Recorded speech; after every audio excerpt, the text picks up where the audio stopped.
Hey there, guys. All right, today we are returning to some extra history. It has been quite a while. Has it been over a year? I don't remember. This is my first recording session after finishing the Great War series after 2 years, a little over 2 years. It still feels really weird. Um, so we are starting with a comfy space here, a place we used to watch quite frequently, and then I kind of stopped, but kind of see if we come back to it, see how it does. Um, um, watch them for a bit, and then maybe watch someone else. You know how it is, sort of. This is Hunting the Bismarck, the Pride of Germany, Part 1. I thought I had already watched this one. I double checked. I have not. So, we're finally gonna watch this one. I feel like I should have watched this one a hell of a lot sooner. Um, but yeah, before we dive in, make sure you go and check out the links in the description box below. I would love to join the Discord and follow me over Twitch. And please do go check out my new channel here on YouTube, which should have a video uploaded by the time that this is uploaded. It's a stupid ass name. You can just do youtube.com/RyanPeets, Epic Gamer.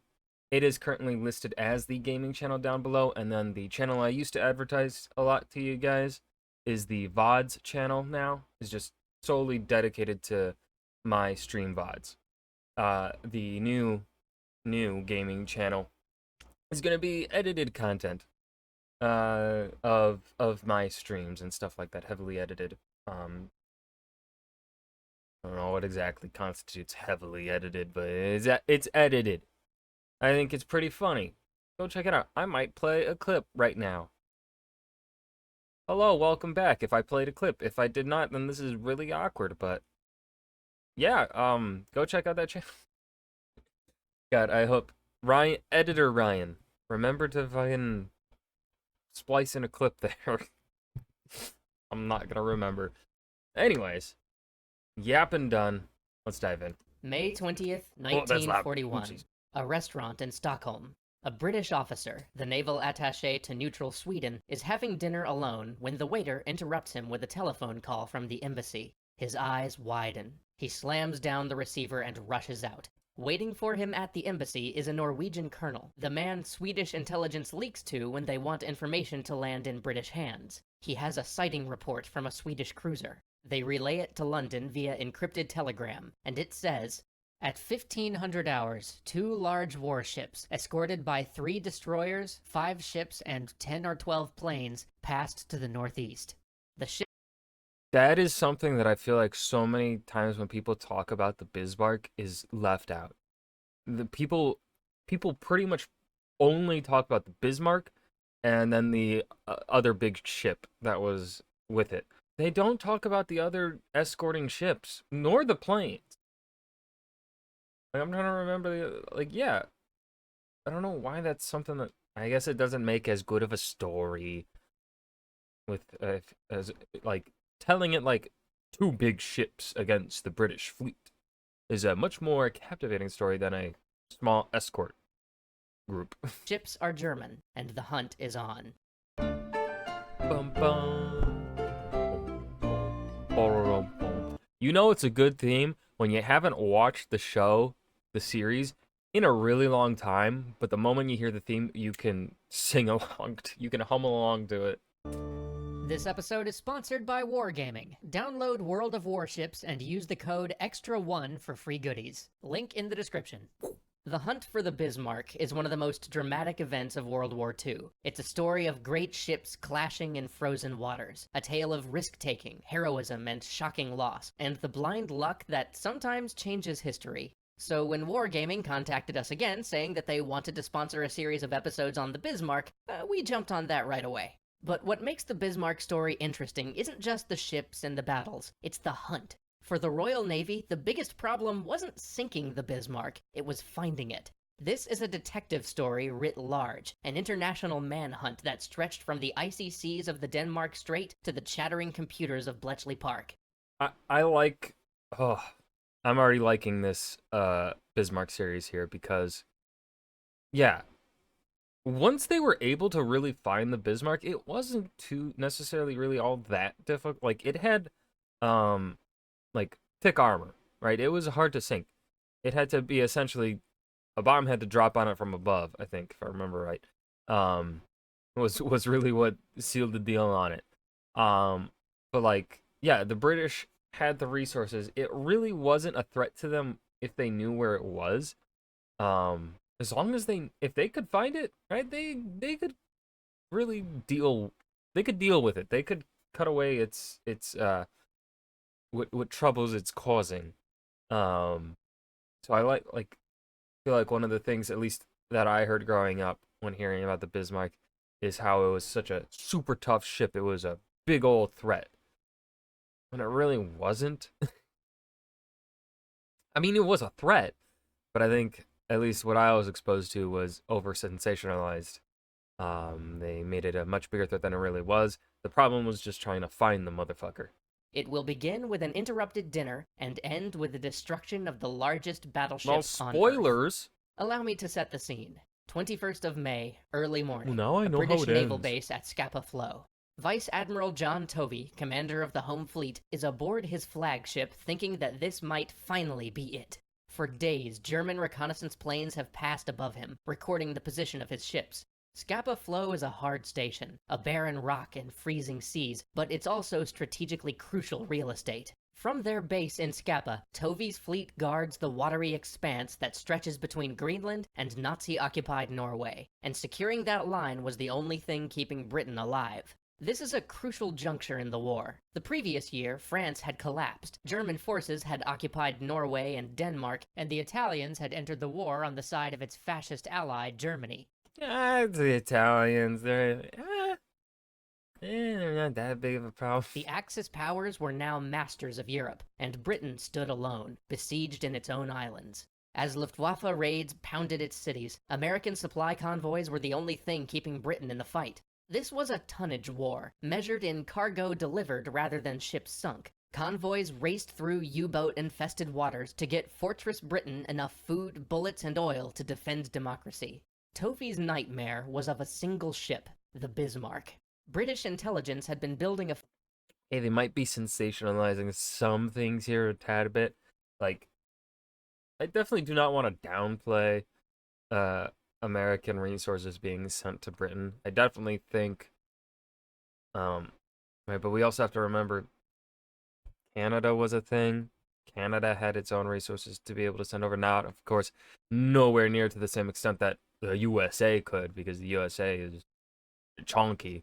Um, but yeah, like that part there, I'm a little on. It's not wrong, but I do think it's one of those perhaps over sensationalized things. I don't think by this like it's hard to. I don't know enough about really the resources issues here. Like, but I don't know. Part of me thinks that I don't think American supplies being sent out swayed Britain's desire to really stay in the war at this point in time. You know, like it was 1940, they were committed now. They probably would have stayed in. Um,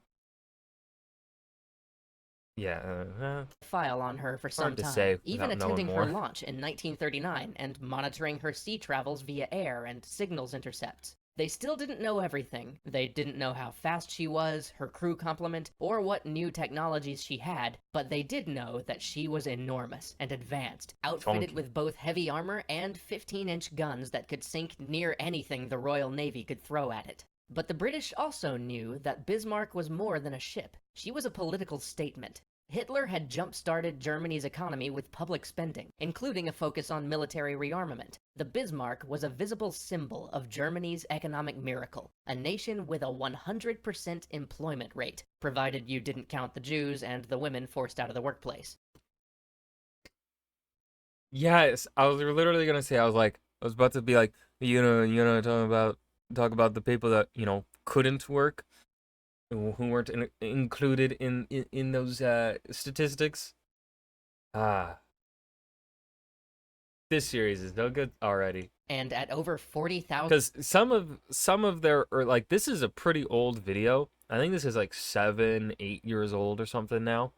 Um, so you know, some of these older extra history videos I've been kind of iffy on in terms of like their storytelling and their um the way they have said some historical things um in the past in some of these older videos. This one is not one. This one's great. This episode's great. tons, Bismarck was also a flagrant violation of post-World War I treaties that limited the size of Germany's naval vessels. This ship celebrated the Nazi success and proclaimed their warlike intentions. This was a new Germany, an economically strong Germany that had military ambition and rejected any attempt to restrain it. But Now, of course, if we want to be nitpicky here, economically strong Germany is a bit of a not entirely like I would like we it's kind of a fragile economy. It's strong as a facade.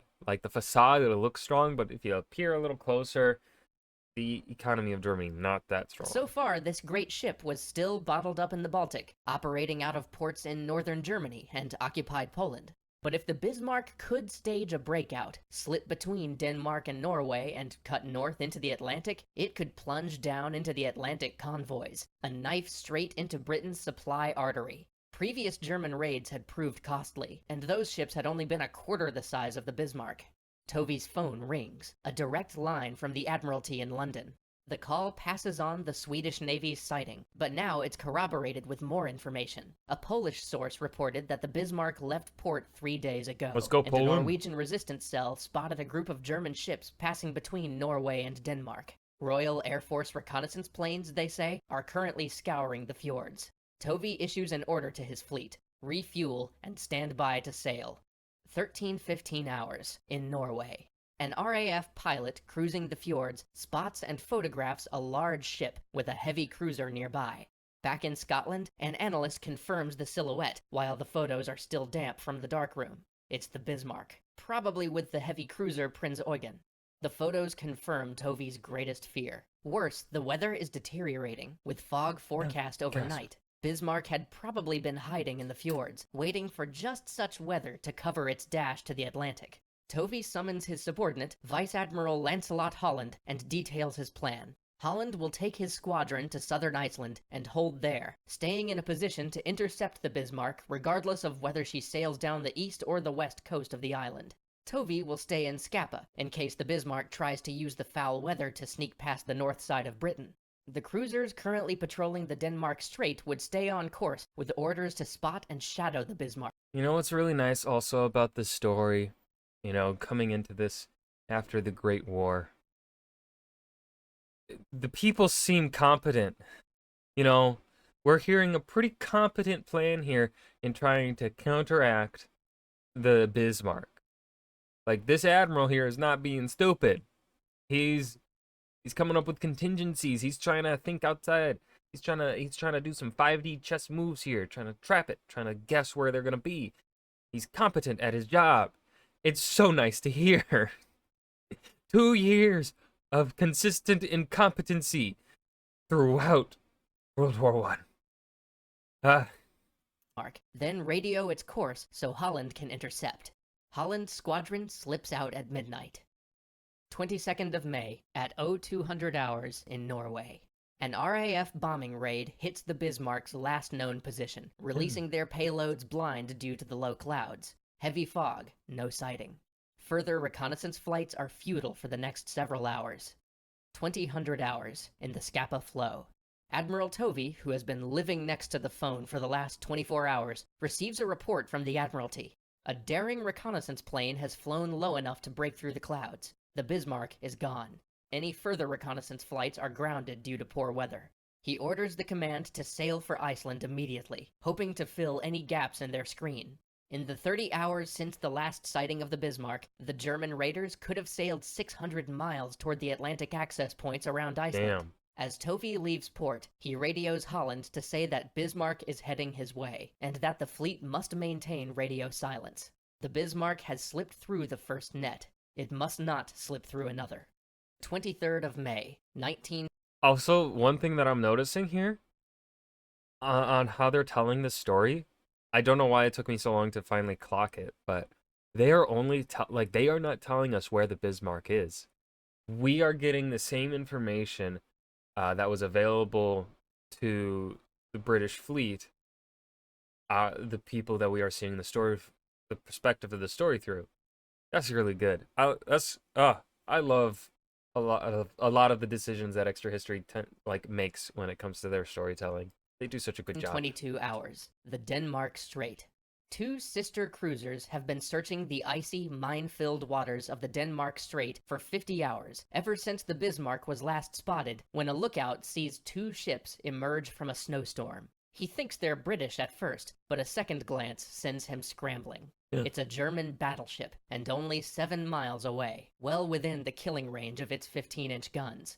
Action station sound. The officers below Is that ship not have its escort? What happened to its escorts? abandon their pre-dinner sherry. Running feet pound the deck. The cruiser turns hard over and makes for the fog, its 8-inch guns useless against the steel behemoth. For 3 agonizing minutes, the crew waits for incoming shells as their little ship slowly takes cover in the mist. The Bismarck's shells never arrive. Reorienting herself, the cruiser stalks its quarry through the fog and the rain, deploying its most effective weapon, a sensor array. These cruisers may not have heavy guns, but they're outfitted with advanced systems that allow them to track enemy ships solely So did the Bismarck not notice this ship then? by radar, a feat never achieved before. The cruiser radios its sighting report to her sister ship 15 miles south, who relays it to the rest of the fleet and rushes to join the pursuit. An hour passes. 20-30 hours, the Denmark Strait. Overeager and heading at speed, the second cruiser plunges through a fog bank to find itself nearly head-on with the Bismarck, 6 miles away and closing at 30 knots. Her captain orders the helm hard to starboard and deploys a smokescreen, braking for the mist. This time, the Bismarck is quick on the draw. A salvo of 15-inch shells lands behind the vessel's stern, rattling it with metal splinters. Another shell lands 50 yards short and skips like a stone over the bridge. But the cruiser escapes, shrouded in mist. The twin cruisers, a little wiser and a bit more careful, fall in behind the Bismarck and the Prince Eugen, staying out of sight but within the 10-mile range of their radar arrays, quietly broadcasting Bismarck's position to the fleet. 2100 hours, the interception fleet at Denmark Strait. Admiral Holland's battlecruiser force plunges towards the Bismarck. There are rough seas and snow flurries in the strait, with waves so high that their destroyer escorts are getting submerged and have to pull back. Destroyers will do little good anyway. Holland knows. This will be a 2-on-2 battle of capital ships. At his disposal, he has the newest ship in the British fleet, the Prince of Wales, and his flagship, the pride of the Royal Navy, the HMS Hood. The Hood has been called the most beautiful ship afloat. Between the wars, she had circumnavigated the globe as a symbol of British invincibility. She's the star of fleet reviews and propaganda reels. Many of her crew got their first taste of Navy life by seeing her at holiday parades or through childhood tours of her deck. She is the beloved, the unsinkable, the mighty Hood. And she is steaming towards destruction. Join us next time for a clash of flagships, a wounded giant, and a 3-word order that will echo throughout naval history. And that was Hunting the Bismarck, the Pride of Germany, Extra History Part 1. This was a really good first episode for... this was just a great first episode in general for a series. I think they did a great job with just the perspective of the story that we had, the historical information, just the overall pacing. This was just great. No complaints. I hope you guys enjoyed as well. Remember to hit that like button and subscribe for more, and I'll see you guys in the next video. Peace.